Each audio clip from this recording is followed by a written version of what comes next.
الآن الزميل منير مرزوقي فليتفضل، علما أنه سيحدثنا عن تأثير عدم الاستقرار السياسي على مستويات الفقر. تفضل زميل.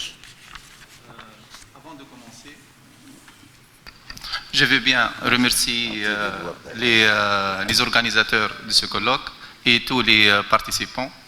Notre étude s'intéresse à l'impact de l'instabilité politique sur les niveaux de pauvreté dans les pays en développement.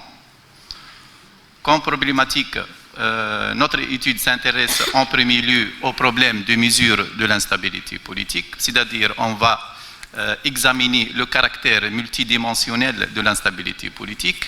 Puis, en deuxième lieu, on va étudier l'impact de l'instabilité politique sur le niveau de pauvreté.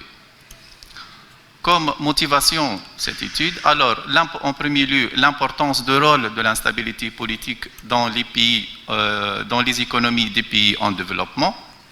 Par la suite, la rareté des études qui développent l'effet de l'instabilité politique sur les niveaux de pauvreté dans ces pays.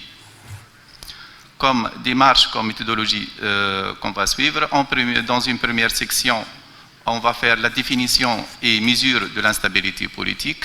Section 2, c'est l'impact de l'instabilité politique sur les niveaux de pauvreté, avec une étude empirique.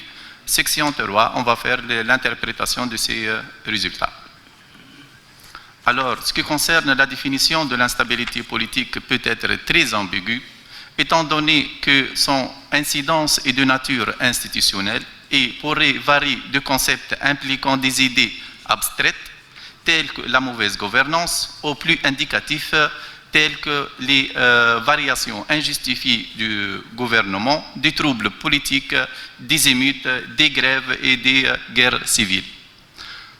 Alors, pour notre étude, la définition la plus conforme à l'approche de l'étude est celle proposée par Alesina et Perotti en 1993, dans laquelle l'instabilité politique peut être considérée sous deux angles.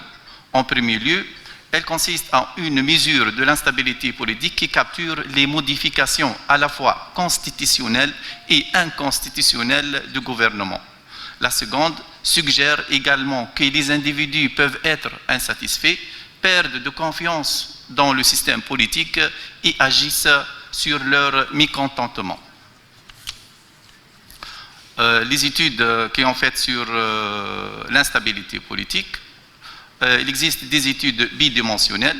D'après Alesina et Perotti en 1996, on peut extraire deux dimensions de l'instabilité politique. L'instabilité du régime liée au coup d'État, les crises gouvernementales, les dépurges et des changements de cabinet. Ce sont les cabinets gouvernementaux.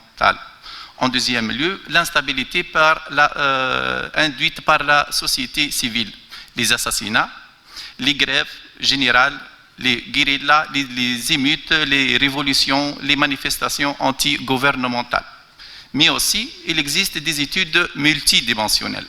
Exemple, l'étude faite par Yanakia et Hall en 2005, où il prend trois dimensions de l'instabilité politique: la stabilité au sein du gouvernement, la stabilité sociale et la violence à motif politique. Il prend plusieurs indicateurs. Pour chaque dimension, il prend plusieurs indicateurs. Alors, avec les modifications des indicateurs de l'instabilité politique, au niveau des nouvelles bases de données, on a plusieurs autres indicateurs. C'est pour cela, dans une deuxième section, on va prendre la mesure de l'instabilité politique au moyen de l'analyse en composants principaux. C'est la méthode ACP. On va prendre cas empirique. Alors, présentation des données de notre échantillon. Notre étude s'intéresse à un ensemble des pays en développement pour une période s'étend de 1971 à 2012, avec un échantillon en premier lieu avec 114 pays en développement. L'inspection des bases de données permet d'identifier 26 indicateurs. 26 indicateurs susceptibles d'être reliés ou reflètent des facettes de l'instabilité politique. Ces 26 indicateurs sont issus de plusieurs bases de données. Voilà les différents indicateurs, les 26 indicateurs d'instabilité politique et les différentes sources. Comme résultat de l'analyse en composants principaux, le pourcentage en premier lieu, on va avoir la variance totale expliquée. Le pourcentage d'informations récupérées par les 4 premiers facteurs, à savoir c'est 73,8%, avec une perte d'informations juste de 26%. Cette perte est négligeable par rapport au nombre de facteurs obtenus. On a 4 facteurs ici. Le graphique d'Eboli indique la présence de 4 dimensions avec des valeurs propres supérieures à 1. Ce sont des techniques de la méthode ACP. Alors, à partir de la rotation Varimax, il est possible d'identifier les poids factoriels des indicateurs sur chaque composante. Généralement, chaque indicateur a fort poids sur un seul composante. Il est faible sur les autres composantes. Le coefficient d'alpha de Cronbach est égal de 0,93, ce qui reflète la cohérence interne et la fiabilité des indicateurs lors de notre analyse. Alors, comme résultat, comme conclusion de la première section, notre analyse dans cette première section nous a permis d'identifier 4 dimensions de l'instabilité politique, à savoir le niveau de la démocratie, la violence et protestation à motivation politique et les effets des pays voisins. C'est ce qui est la nouvelle dimension dans cette étude. Et enfin, la 4e dimension, c'est l'instabilité au sein du gouvernement. Alors, c'est vrai que notre résultat se coïncide avec plusieurs auteurs comme Jackman 2008 et Jean Appin 2009 et Giron et Diane en 2009 au niveau de nombre de facteurs. Mais ce qui est nouveau dans notre étude, c'est de mettre l'accent sur l'importance de la violence et la conjoncture internationale, c'est-à-dire la dimension de l'effet des pays voisins. C'est ce qui est nouveau dans notre étude. Maintenant, après avoir étudié et mesuré et avoir une mesure de l'instabilité politique, on va voir l'impact de l'instabilité politique sur le niveau de pauvreté ou sur les niveaux de pauvreté. Les données et le modèle empirique pour cette deuxième section. Alors, l'objectif de notre étude empirique est d'analyser l'impact de l'instabilité politique sur les niveaux de pauvreté. Cela se fait par l'estimation d'un modèle dynamique et de données de panel. Pour les seuils de pauvreté, en premier lieu, on va prendre 1,25 $. Ce sont les nouveaux dimensions par Banque mondiale. Et par la suite, on va voir pour 2 $. On va commencer en premier lieu par 1,25 et 2 $. Les données sont extraites de la Banque mondiale. Nous adoptons l'hypothèse que les niveaux de pauvreté dépendent d'autres variables explicatives. Le niveau de pauvreté antérieur, c'est-à-dire la pauvreté, c'est un phénomène qui est dynamique.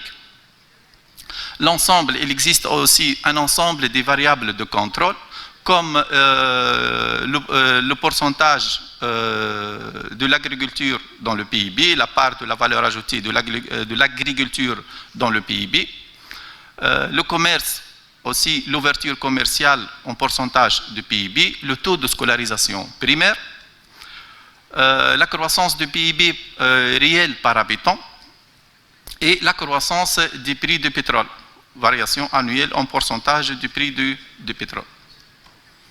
Alors, le modèle empirique pour les niveaux de pauvreté peut être résumé comme suit. La pauvreté à l'instant T dépend de la pauvreté intérieure et d'un ensemble de variables de contrôle. Et les variables, on a aussi des variables qui l'instabilité, les 4 dimensions d'instabilité politique. Avec la méthode, des complications peuvent être trouvées avec l'estimation de ce modèle avec la méthode MCO, moindre carré ordinaire.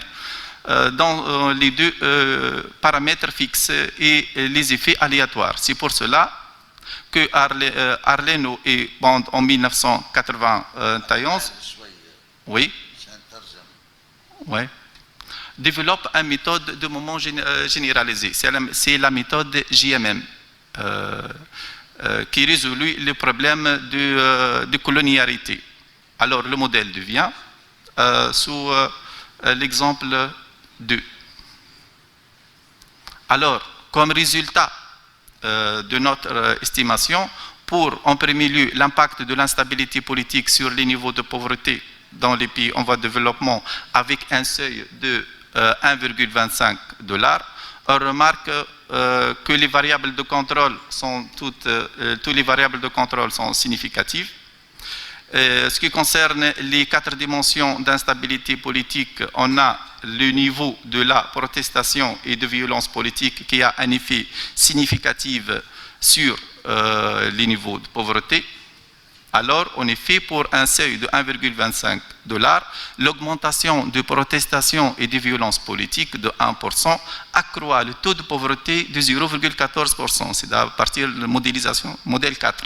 Pour les autres dimensions de l'instabilité politique, à savoir l'instabilité au sein du gouvernement, les effets des pays voisins et le niveau de la démocratie, les résultats sont statistiquement non significatifs. Maintenant, pour seuil de pauvreté de 2 $ par jour, on a des résultats qui sont un peu différents. Alors, on a 2 dimensions qui sont significatives. En premier lieu, l'instabilité au niveau du gouvernement et par la suite, le niveau de la protestation et de violence politique. On a ici deux dimensions qui sont significatives pour un seuil de 2 $. En effet, pour un seuil de 2 $, 2 dimensions de l'instabilité politique ont un effet positif et significatif. Une augmentation de l'instabilité politique au sein du gouvernement d'un point accroît le niveau de pauvreté de 0,44%. Aussi, pour l'augmentation du niveau de protestation et de violence politique, fait accroître le niveau de pauvreté de 0,17%. Comme conclusion, en premier lieu, nous sommes arrivés à détecter 4 dimensions de l'instabilité politique, le niveau de la démocratie, le niveau de violence et de protestation à motivation politique, les effets des pays voisins et l'instabilité au niveau du gouvernement. En deuxième lieu, nous avons introduit ces dimensions de l'instabilité politique dans un modèle pour examiner l'effet de l'instabilité politique sur les niveaux de pauvreté, avec un échantillon de 68 pays en développement au cours de la période 1974-2012. Nous constatons en premier lieu pour un seuil de 1,25 $ qu'une seule dimension niveau de protestation et violence politique qui est un effet significatif. Une explication possible pour ce résultat, ce premier résultat, c'est que pour un seuil de 1,25 $, on couvre la population la plus pauvre dans les pays. Cette dernière n'est pas intéressée à la vie politique, au processus démocratique dans le pays. C'est une catégorie qui est marginalisée, délocalisée dans la population totale.